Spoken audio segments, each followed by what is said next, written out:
बिस्मिल्लाहिर्रहमानिर्रहीम।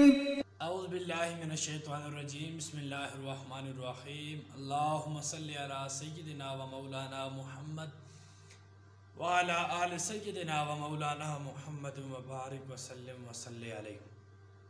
तमाम देखने और सुनने वाले दोस्त आपको मेरी तरफ से अस्सलामु अलैकुम व रहमतुल्लाहि व बरकातुहू। दोस्तों, आप देख रहे हैं यूट्यूब चैनल खिदमत खल्क और मैं हूं आपका मेज़बान साहबजादा बिलाल शबीर अहमद।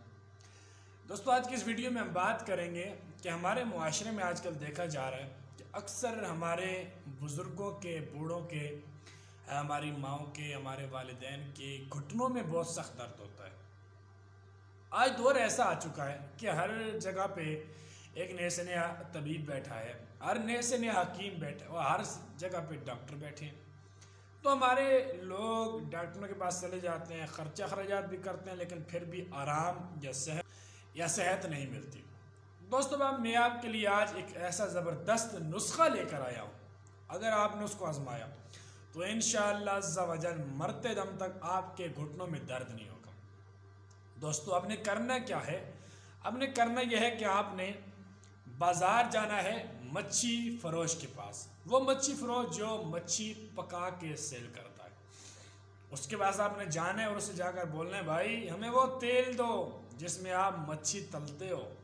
मतलब कि आपने देखा होगा जब आप बाज़ार जाते हैं तो मछली फरोश या मछली पकाते हैं, उनके आगे बहुत बड़ी बड़ी कढ़ाइयाँ लगी होती हैं। तो आप उससे तेल ले आए, 50 रुपये का, 100 जितने का वो दे दे।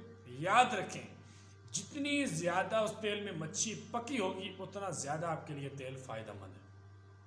तेल ले आइए, उसको लाकर घर में इतना गर्म कीजिए रात को कि जितना आपका जिस्म उसकी गर्मी बर्दाश्त कर सकता है। फिर आप उसकी 20-20 मिनट तक दोनों घुटनों की ज़बरदस्त करके मालिश कीजिए। फिर गर्म कपड़े से लपेट कर सो जाइए। 3 दिन ये नुस्खा आजमाइए। चौथे दिन अगर आपके घुटनों से दर्द ख़त्म ना हो तो फिर मुझे बताइएगा, मैं अपना यूट्यूब चैनल ख़त्म कर दूँगा। ये इंशाअल्लाह अज़्ज़ा वजल आपको ज़रूर फ़ायदा देगा, मेरा यकीन है। और इंशाअल्लाह अगर आपको ये फ़ायदा देते हैं तो मेरे भाइयों, मेरी रिक्वेस्ट है आपसे, खुद भी इस्तेमाल कीजिए, अपने घर वालों को भी इस्तेमाल करवाइए, अपने अहल व अयाल को, अपने पड़ोस में, अपने आसपास देखिए जिसके घुटनों में दर्द है उसको ये नुस्खा ज़रूर बताइए। दुआ में याद रखिएगा। अस्सलामु अलैकुम व रहमतुल्लाहि व बरकातुहू।